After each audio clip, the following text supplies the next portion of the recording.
you're not actually measuring it and doing the work with technology to reduce your carbon footprint. But then we also talked about mobility. We talked about transit. Southeast Wisconsin has long been a hub for transportation and transportation innovation. We have a number of storied companies, many of which are still going strong here today, 175, 180 years after they were founded, that are in the transportation business, that are thinking through different ways to move people and goods around. And so it is in that tradition that we've begun to think about what we could do to lead again in innovation around transit and mobility. And I am so excited about the partnership that we will have here today. And it is my distinct pleasure to introduce to all of you today the Racine Badger, which is our autonomous vehicle right here. And I am so excited about it because of not only the technological innovation and our partners at Perrone Robotics, but because so much of Smart City and innovation is technology, but it's innovation, but it's also collaboration. And what makes today so special is a partnership not just around a vehicle that will self-drive, which all of you will get to see shortly here. What makes it so incredible is the partnership that we have with Gateway Technical College here, which I am so excited about.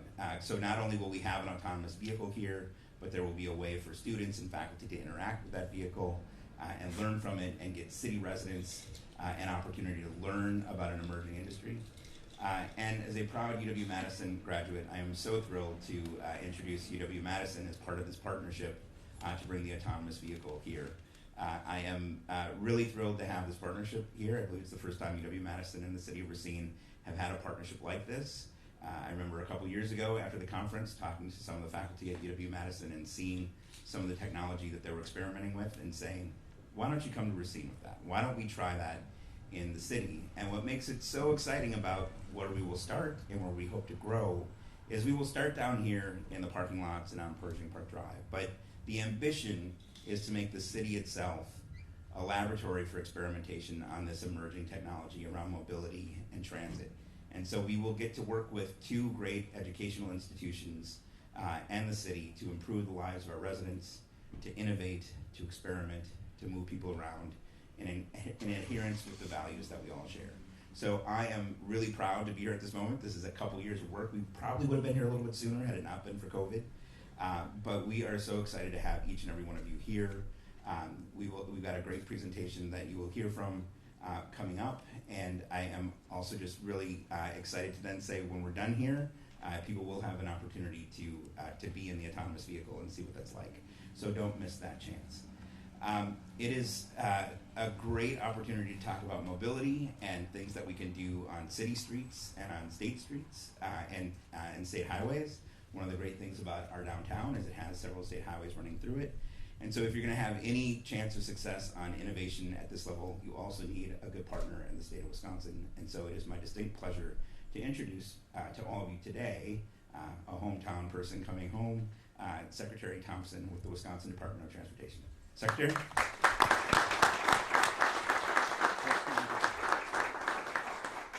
Thank you, Mayor. I appreciate it. As the mayor said, I'm really excited about this today for several reasons.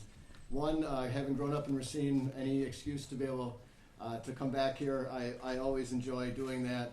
And then also being a proud alumnus of UW-Madison and working with Dr. Noyce and the UW. It's a great partnership.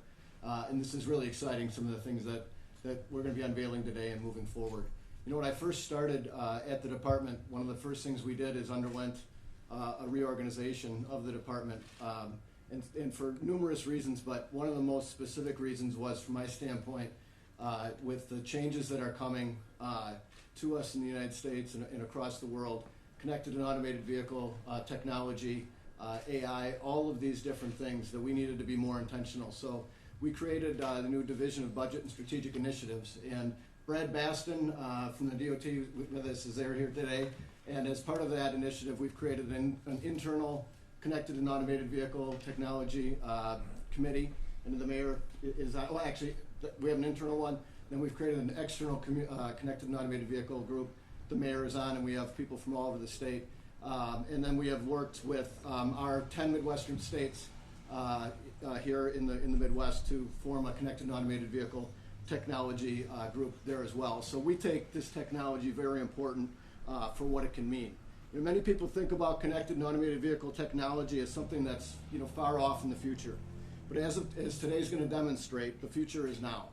Long before vehicles like the Badger here are common on streets, Wisconsin will be using this technology to enable emergency vehicles, snow plows, and other official vehicles to communicate with traffic management systems to ensure better response times in emergencies. WSDOT is currently testing this technology at Ryan Road in South Howell, very close to here, and also on Park Street in Madison. So while the self-driving car may still be a bit off in the future, connected and automated vehicle technology will enable vehicles to communicate with each other in the transportation system to help us build a safer and more efficient mobility options for the people of Wisconsin. And safety is our number one responsibility at the DOT. And I was just on Friday, I was at the Sun Prairie High School with the kids there and the Lieutenant Governor to announce our Buckle Up Phones Down initiative that we're going to be putting forward, along with our Click It or Ticket, drive sober, get pulled over. A lot of different things that we want to do to affect driver behavior. But this sort of technology can have an immense effect on overall injuries and fatalities.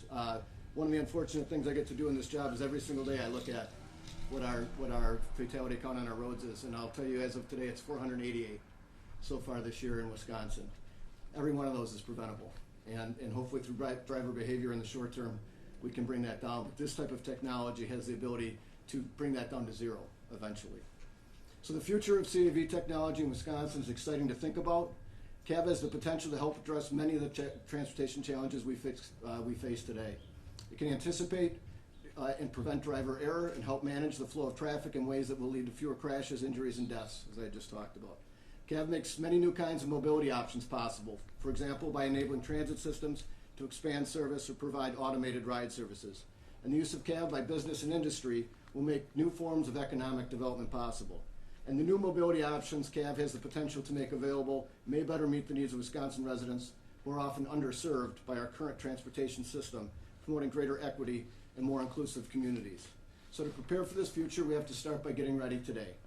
WSDOT is working throughout the department with our partners like the UW-Madison's TOPS Lab to examine the implications for CAV for everything from highway design to public policy for the way we train our law enforcement and first responders. And the city of Racine, as the mayor had mentioned, is also leading the way by becoming a smart city, dramatically expanding broadband access and applying smart technology to improve a wide range of city services, from automated shuttle service to improved emergency response to providing more secure streets. So at WSDOT, we look forward to working with Racine, our universities, our technical colleges. I have to also put a plug in. We had the most amazing lunch today from the culinary school at Gateway Technical. It was a fantastic program, President Albrecht. And to prepare for our future of transportation. Our goal is to make sure technology is adopted safely, efficiently, and in a way that enables all people of Wisconsin to enjoy its benefits. So again, congratulations to everybody involved today. I look forward to riding in the Racine Badger soon. And with that, I will turn it over to President Albrecht. Thank you.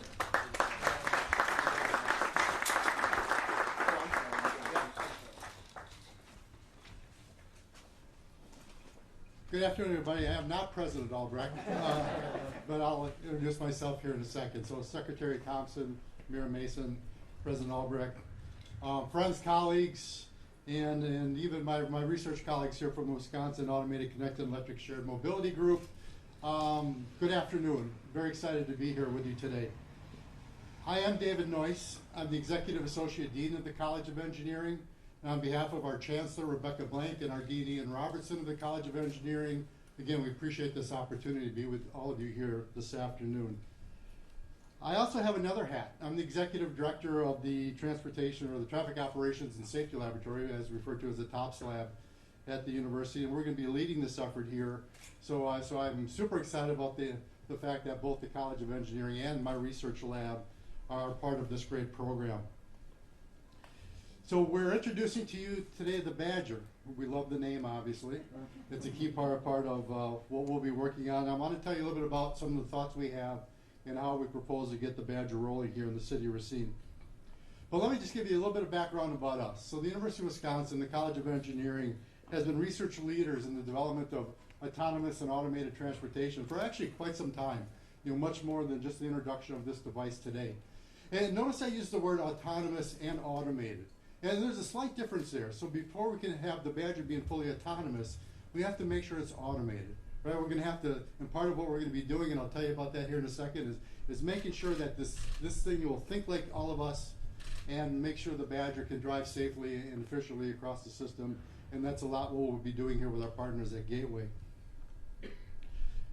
Automated systems or autonomous systems, the key for them is going to be like in any part of transportation, communication.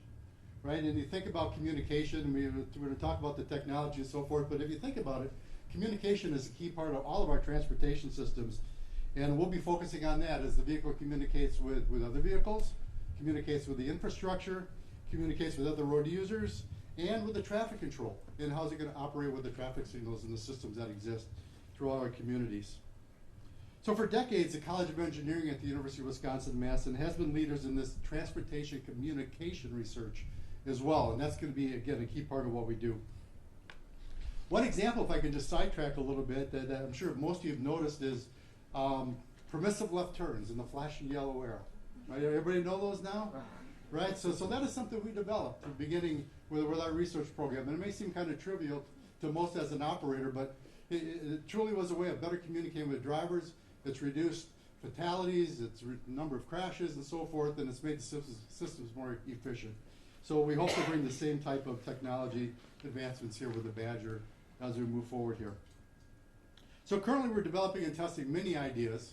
We're testing ideas on transportation technology, how again to enhance the communication systems, and we're doing in Wisconsin, certainly now in the city of Racine, but really internationally with partners all around the world. We continue to work on these types of important technologies. So today we bring our research focus to Racine. And I'm extremely thankful for the leadership and vision of Mayor Mason, the city, and for the opportunity to advance our understanding of the transportation systems of the future. And we're all going to get a chance to experience it here in just a couple of minutes. I also look forward to working with the outstanding team here at Gateway. And we're very excited to be part of the team here, and thank you for that opportunity. And supporting the research efforts in beginning to work with the students here in our workforce of the future in developing this growing sector of our important industry. We sincerely appreciate Gateway's gracious offer. If you had a chance to wander in the building here, the Badger's home, which we all know is called the set, will be right around behind you, and we'll be here quite frequently and be part of making sure the Badger is safe and operating in a good and efficient way. So the questions I'm sure you all have are, what are we going to do with this beautiful electric vehicle behind us that we know and we're calling the Badger? So let me give you just a brief overview of our existing plan. First and foremost, we're going to have to spend some time just getting to know the vehicle, how it works, how it thinks, how it operates, and we'll be using this nice network behind us, this closed course and parking lot system, to really be able to understand all the nuances. And it's going to be a challenge, right? There's lots of things to learn about the vehicle. We actually spent some time last week, and some of my colleagues in the TOPS lab were in Michigan, looking, feeling, working with, understanding all the different aspects of the vehicle. And as you can imagine, with all the technology that exists there, it's quite complicated. And there's a lot of things that we need to learn about it. So we'll be spending time, again, to see how it thinks, how its sensors work, how it's different, and how it reads moving objects, fixed objects, dynamic situations. Unfortunately, and we never know it today, but winter's coming, so we have to think about how the vehicle operates in all weather conditions, especially wintry, snow, ice-covered roadways, and making sure that the cameras, the sensors, and all the other devices are operating the way we are, and we might even look at enhancing some of those as we go. Now, one of the interesting things that we really don't see is that this device produces extremely large data sets. And those data sets will be something that we look at very carefully and we'll have to analyze. We'll be doing such with some of our friends here at Gateway. So for all of you, I want you to rest assured that safety will always be the #1 issue, right? So we're going to be at the forefront of safe operating procedures, and we'll develop and adjust as necessary throughout. This task is going to take some time. I mean, we're going to do it right. We're not going to put the vehicle on the roadway till it's ready. And we're going to make sure that that's truly the case before we get too far down the road. Now, always with a research team member on board, we are going to operate the vehicle with manual takeover. So as we operate it today, I know our friends from Perone will be operating the vehicle, but we will continue to make sure that until the vehicle truly is at a position to operate on its own, that we will have manual support. So I know it's one of the questions several of you have already asked me here today, and we'll make sure that even though it's a low-speed vehicle, that we have to understand how the decisions on the open road environment take place, and we'll certainly be riding along to make sure it does in a safe and efficient way. But at some point in time, we will be looking at getting guests. We'll be looking at taking the vehicle further into the city and allowing other riders to experience and build the trust in the vehicle as it operates. Now, you may have noticed I used the word trust. And trust is key. And it's an important part anytime we introduce new technology. The technology is there. A lot of the challenges we have right now is getting all of you to trust it, right? Obviously, it has to work appropriately, and that's my job. But for all of you, we need to get a chance to experience it, for you to trust it, and to realize that this is truly the transportation system of the future.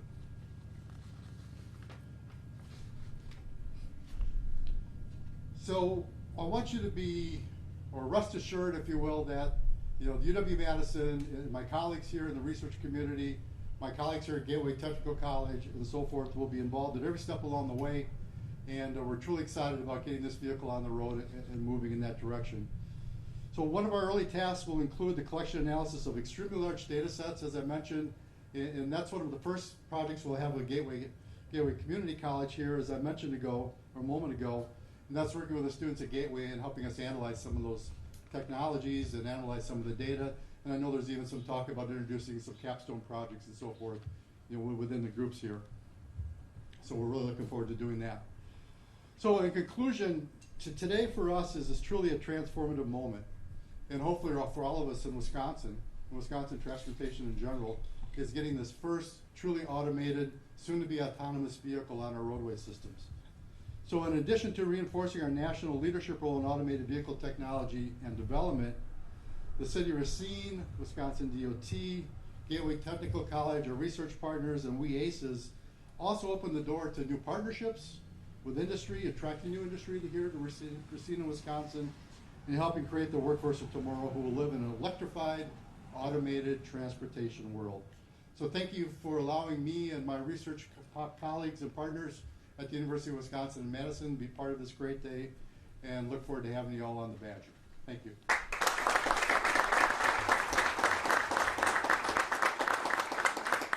Well, thank you, Dr. Noyce, and let me just say welcome to the Badger, to Rudy the Red Hawk's nest here at Gateway Technical College. We are so excited and so proud of this partnership, and I'm glad that you highlighted some of the important role that our students and our faculty will play. And I just want to start my comments by a big shout out to all the students that are here observing today. We're celebrating your future here at Gateway. We're thrilled to be a part of this monumental moment, so thank you for Secretary Thompson for being with us, and of course Corey Mason, our mayor, sitting in that chair. I was watching you smile. I can only reflect what a moment like this must mean. Our college is celebrating its 110th anniversary this year. One of the very first things we did at Gateway 110 years ago was teach automobile traffic safety and driver's education. That was when the automobile was first founded, right? And here we are a century later, and we're talking about autonomous vehicles, and we're going to again bring that innovation and that interest back to our community through a technology application. So unique and so special is a day like this because we get to celebrate with all of our colleagues and friends that we don't want to be remiss that moments like this really set a tone for all of in our historical future. It was not too long ago that C.W. Carhart launched the very first gasoline-powered engine automobile on Main Street in Racine. That was the first car ever driven in the United States. And here we are today. Some of you will be on that vehicle, the Badger, driving down a street here in Racine. And I know 100 years from now there will be a black and white photo, maybe color, of all of you that were here today to celebrate that and to set a new future and a new direction for the youth and adults in our community. It's not just about the experience today, it's about an economic prosperity that we are building for our community. The types of jobs and the types of careers that are going to be available as a result of this technology are unlimitless. In fact, if you have a chance to go into the garage and take a look at some of the technology, and a big thank you to our friends at Lab Midwest Matt and Renee are with us, and Quanzar Technologies. They're demonstrating LiDAR technology, and that's what this Badger is driven by. So you can see it firsthand while you're waiting to go on your first ride. Those are the kinds of things that are going to help us all better understand the impact that today will have on our future. There are a few people that I do want to thank, though, for making sure that today was a success. First of all, let me give a shout out to Stephanie Skilba, who helped coordinate our local facility planning. Thank you. Tom Kuzio, our Director of Security and Safety. Tom, thanks for being with us. Andy Bill from University of Wisconsin-Madison. Andy, we could not have done it without you. So many people, of course, all of our deans and our faculty that helped lead us to today. The acknowledgement that Gateway Technical College is now a partner with the University of Wisconsin-Madison sets us apart a little bit from our colleagues around the state. The research that you're going to do is not only going to provide great pathways here at Gateway, but provide opportunities for students across the entire state of Wisconsin, and I dare say the entire nation. So our guests that are with us today from Snap-on Incorporated, of which you will see inside the very first Snap-on toolbox built for the autonomous vehicle industry. It's an electrification toolbox. They're already thinking about the future and designing tools to help support this industry. Those are the kinds of things that are going to help our economies grow, be strong in our community, and give you and I great opportunities here in greater Racine community. So thanks to everyone that was involved in helping putting today together. We're honored at Gateway Technical College to be a partner in this terrific event. I do want to share with you that we're going to take a few questions from the press, and then right after that, so I'm going to give you directions now, okay? Right after that, you're going to be able to board the Badger right from the driveway entrance, right over here. David Aguirre will be our facilitator. He's been trained. He's our IIoT specialist. He'll share a little bit about the technology before you get on. Your route will be down the main driveway coming into Gateway Technical College. You'll turn right onto Pershing Road, so you'll be on a city street. And then you'll go through Myers Park. You'll make a big loop and you'll come back. It will drop you off so that you exit toward the north end of the campus here, and then the next group will get on. So be prepared. Make sure that you know when your bus is going to be going or when your turn is so that you don't miss it. And make sure you take lots of videos and pictures and share them with your family and friends, because you are a part of the future of Racine and the state of Wisconsin's Department of Transportation. So with that, I'd ask our guests to come back up and we'll answer any questions you might have from the press. Question? Yes. So, I know that the laws are still changing every day. Can you just walk through what the legality of AV vehicles are at the moment? Well, right now there's legislation that's going to need to occur before some of these things are going to be able to ride on some of the other areas. So it's an area that we're continually looking at, whether it's markings or others. There's going to need, right now, there's some ability for truck platooning and some things, but we're going to need more legislation before we're fully integrating these into traffic. Speaking of platooning, can you talk a little bit about how automated vehicles could really help fix or at least affect the supply chain issues you've been facing for years and coming to a head now? Well, when it comes to supply chain, anytime we can make, there is a lot of reasons for supply chain right now. COVID had a lot to do with it, the employment situation, all that. But anytime we can make it more reliable, fewer accidents, more on time, all of those things that connected technology and autonomous technology can do, it certainly should be able to help both with the amount of real estate that we need and with the bottlenecks in our supply chain.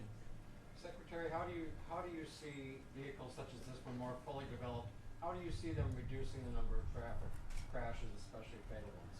Well, I think the promise is it can reduce them down to zero, right? Because they're going to sense whether it is another vehicle. Right now, a lot of us in our vehicles right now will have dynamic cruise control, and you already feel it. So if you get near another vehicle, it automatically slows down. That technology, it can talk to the infrastructure. Eventually, it can talk to everything. Dr. Noyce could explain this far more detail than I could. But the idea of see to everything is going to be that pedestrians, all of that it can sense and make sure that it stops and doesn't hit another vehicle, another individual. So it's got the promise to significantly, if not eliminate, fatalities and injuries. For now, can I just add? And Professor Noyce, please correct me if I'm getting. Part of the reason we're interested in it from a city standpoint is that exact technology. So if you get an autonomous vehicle that can only talk to itself in the street, it keeps that one car safe, but it doesn't exist in a vacuum. It exists in a real environment, in a built environment with other vehicles. part of the promise, as I understand it, with connected and autonomous vehicles is you have those vehicles that can talk with each other and to the street at the same time. So if a car 3 cars up has to slam on the brakes because someone has run into the road, the cars behind it also know to slow down and to stop, so you don't have cars piling up on top of each other. So it really is making not just smart vehicles, but smart streets and smart systems, so that it keeps everyone safe and effective, and really gives people the opportunity to stay safe when they're on the streets and really reduce those fatalities and accidents. Did I do okay? Yeah. Nice. What data, Mayor, what data do you need to see before you say hit the streets? So, I mean, what I'm really excited about this project is the experimentation piece of it, right? So we're going to start down here in pretty, in parking lots and along Pershing Drive here through one of our parks. But the ambition is to actually get it onto city streets in real built environments where they have to go through traffic lights, where there are pedestrians coming and going, a real built environment, so that eventually we can start small but then build out from that. Because as we've said, I mean, what's great about experimenting here is you can start in sort of an isolated environment here, but then move up to the city streets, make sure it can work in the real world, if you will, in a climate that can be unforgiving in the wintertime, right? And really make sure that if we're going to deploy this technology, that it works, and it works in settings that people will really face. It's our hope, it's our ambition that as we continue to do this, again, that the city of Racine will become a laboratory for this kind of technology, that people want to come here and learn how to operate that kind of system in the laboratory that we're trying to build out here in the city itself. You mentioned that this is currently just a project that's going to stay around here, practicing those shuttles and things like that. What's the timeline from taking it as something that becomes just a project that you test around here locally to getting it out on the street? Do we have a time frame or a date when we want to see it evolve? Yeah, I would love to tell you it's going to be exactly on such and such a date, but we don't have that yet. I mean, we want to be safe, and we want to experiment with it first. And as Professor Noyes rightly said, we want to make sure this is data driven and that we're able to do these things effectively before we move them on. But it's definitely part of a progression that you will see here in the city of Racine as we look to build out a transit system moving forward. I would be remiss if I didn't mention we have a new CIO, Adele Edwards, who's on our staff, who's here, and a new transit manager in Trevor Young, who are both very enthusiastic about partnering in this way. But we see this as a real way to modernize technology around transit and make it more accessible to people. And again, to be a real leader in innovation in this space, so that people want to come here to learn how to do this work and partner on this kind of activity. And to be clear, Mr. Mayor, even though we're calling this a shuttle and it's going to be getting people around, this is very much a project. This is not something average residents can be able to just hop on if they're down here. That's right. So it is not part of our transit system. We are not yet to that point. That's certainly the ambition to get there at some point. But what we have here today is a research vehicle that is a project between the city of Racine and Gateway Technical College and UW-Madison. You'll see it on city streets, and people here can try it out today and be in an autonomous and automated vehicle to see how that works. But this is really making sure that we have the infrastructure in place on our city streets and vehicles that might operate on it, so that we can get to that next level and eventually move it into our transit system.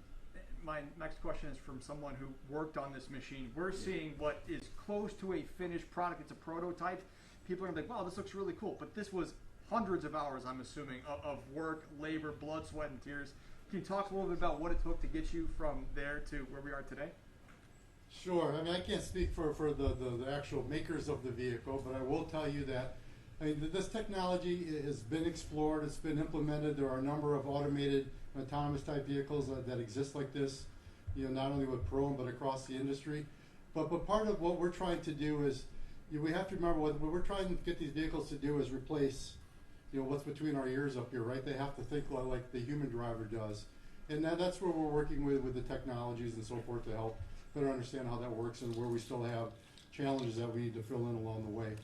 But perhaps you can catch up with someone from Perone afterwards and get the details of their development. But it's been a long process, but we're at a good point now where we understand how to make these systems work. If somebody wants to catch up, I can talk to you about Sure. both the gen with Perone Robotics. Both of these are roadworthy vehicles, so I can follow up and talk to you about that. Professor, if I could, what sort of data will you be looking at to make sure this is a success? Things like stopping time, stopping distance, what Yeah, sort of I mean, we'll look at basically anything we can get the vehicle to do, and we'll be looking at its position. We look at X, Y, Z coordinates. We look at how it reacts to certain scenarios. So we'll can some scenarios and see how the vehicle reacts to whatever it turns out to be. We'll introduce weather when both a beautiful day like today, but as well as when we have the rain and the snow and things. And we just want to make sure we know how the vehicles are going to react under these different situations. And if we need to make adjustments, we will. If we need to add technology, we will.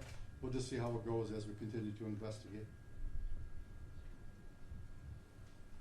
Okay, it looks like we've answered most of the questions for now. I'm sure there will be more later.